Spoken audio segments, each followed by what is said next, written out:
Riley Grigsby, walang sinasayang na oras, talagang masipag. Spotted sa unang ensayo niya kasama ang Hinebra.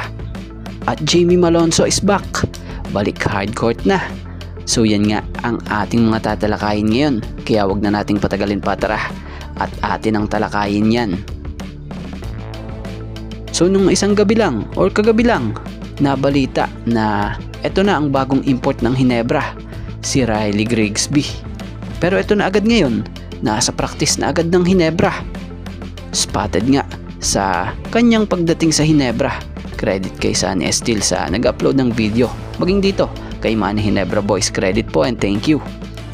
So kita mo naman na wala talagang sinasayang na oras ang bagong import na to ng Hinebra.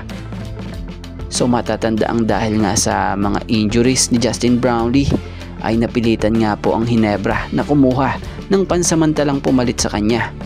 Kaya naman kinuha nila ang serbisyo ng batang forward mula sa NBA G League sa koponan ng Sioux Falls Sky Forces, kung saan sa 8 laro ay 2 beses itong nagsimula.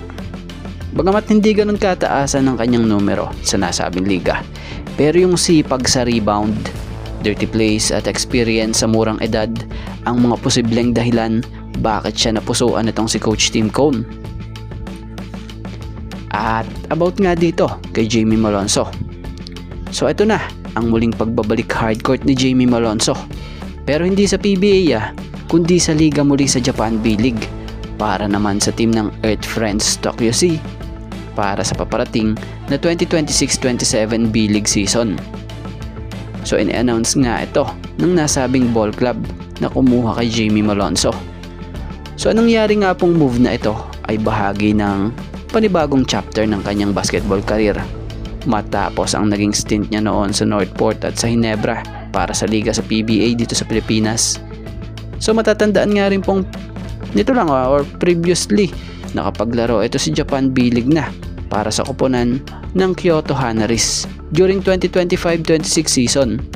Kaya lang sobrang igsi lang ng kanyang naging pananatili roon.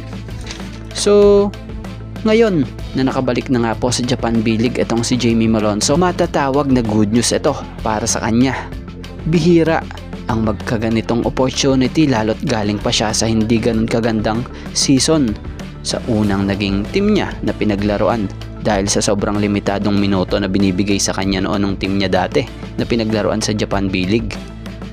So ngayon, para kay Jamie Malonzo, incredible, blessed and grateful ito para sa kanyang bagong chapter ng kanyang journey kasama ang Earth Friends Tokyo Z.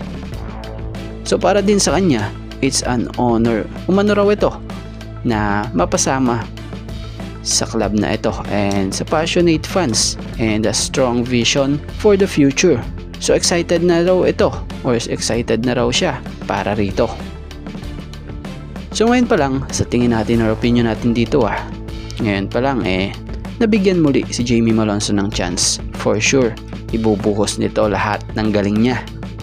So kilala naman natin itong si Jamie Malonzo for his athleticism, defensive versatility at ability to impact both ends of the floor, kung saan pwede nga rin pong ma-provide din sa taas niyang 6'7" ang kanyang size, rebounding at explosive presence in transition.